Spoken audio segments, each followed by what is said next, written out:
Mga exhibits mula sa iba't ibang ahensya sa ilalim ng Department of Science and Technology ang bida sa ating mga estudyante dito sa 2024 NISTIF.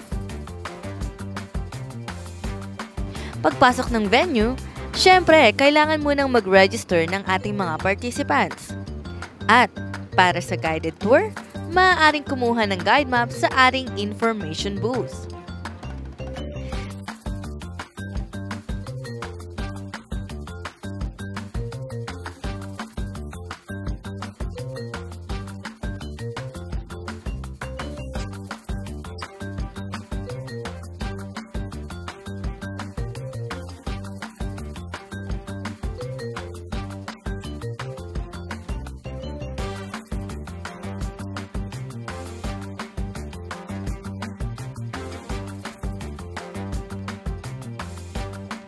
Mayroong 3 cluster ng exhibits dito sa NISTIF na paniguradong ma-enjoy ng ating mga participants.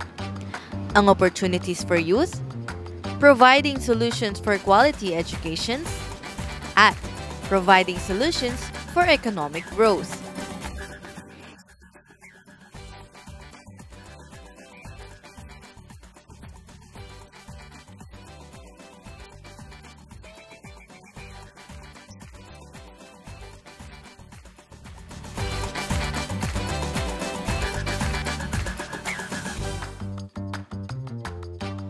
Isa sa highlights ay ang mobile planetarium mula sa DOST Pag-asa.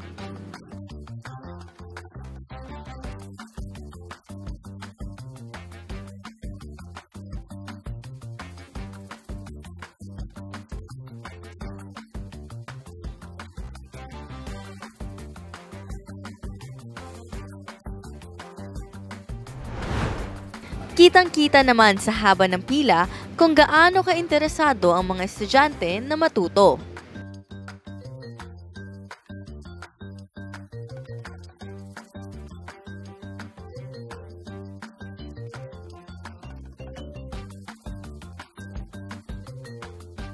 Bukod sa mobile planetarium ng DOST Pag-asa, patok rin sa ating mga estudyante ang Virtual Laboratory Application in Science Booth ng DOST SEI.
Samantala, binisita naman ni Senator Francis Tolentino ang iba't ibang exhibit dito sa NISTIF.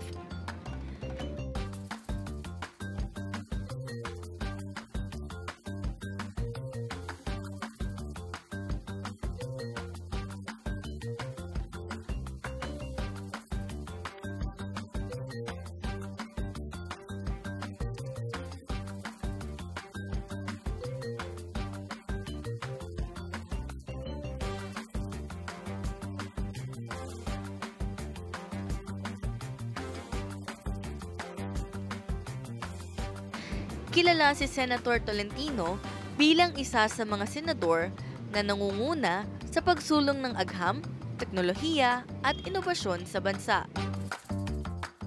Sa dami ng exciting and fun exhibit dito sa NISTIF, syempre wag na wag kalilimutang dumaan sa DOST-TV booth, kung saan maaari mong ma-experience maging DOST-TV correspondent at manalo ng exciting prizes.